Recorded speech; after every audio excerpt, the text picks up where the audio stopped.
আসসালামু আলাইকুম। আমি আজকে দেখাবো দেশি মুরগি আর নারকেল দিয়ে ভুনা। দেশি মুরগি আমি যখন সময় পাই তখন কুইটে নাড়ি ভুড়ি বের করে সাফ করে ফ্রিজে থুয়ে দিই, যখন রান্না করি তখন কুইটে বেছে ধুয়ে নিই। আমি আগে কোনো দিনই মুরগির গোশ কুইটে কুইটে ধুই নিই ফ্রিজে। সুন্দর করে সাফ করে নিয়েছি। ফ্রিজে নারকেলও ছিল, নারকেলও বের করে নিয়েছি।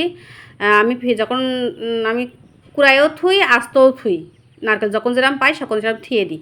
দিয়ে নারকেলটা ধুয়ে নিয়েছি, মুরগির গোশটা ধুয়ে নিয়েছি। নিয়ে এবার কড়াইতে তেল দিয়েছি বেশ খানিক, দিয়ে পেঁয়াজ দিয়েছি বেশি করে, লাল লাল হয়ে আসলে মুরগির গোশটার ওই যে নারকেলটা দিয়ে দিয়েছি, দিয়ে ভাজা ভাজা করে নিয়েছি, একদম ভেজে নিয়েছি শক্ত করে।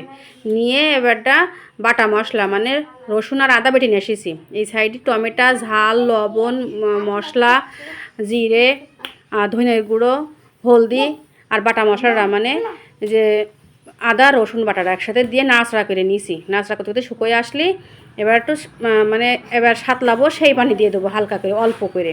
আগে তেলের মধ্যে সাতলিয়ে নিয়েছি, মানে কষিয়ে নিয়েছি। এবার একটু কষানোর পানি দিয়ে দিয়েছি, দিয়ে ঢেকে দিয়েছি। এর ভিতরে আবার চুই ঝাল দিয়ে দিয়েছি। চুই ঝাল আমার বাসারটা। চুই ঝাল দিলে গোশের টেস্টটা অন্যরকম হয়। এবারে পানিটা শুকিয়ে গেলে এবার আমি ঝোলের পানি দিয়ে দেবো। ঝোলের পানি বেশি দেওয়া লাগবে না, অল্প দিয়ে দেবো। দিয়ে ঢেকে দিয়েছি, নাড়াচাড়া করে নিয়ে ঢেকে দিয়েছি। ঢেকে দিয়ে এবার শুকনো শুকনো হলে নামাই নিয়েছি। ভালো লাগলে আপনারা এভাবে রান্না করে খেয়ে দেখতে পারেন, অসাধারণ টেস্ট লাগে নারকেল দিয়ে দেশি মুরগির গোশত।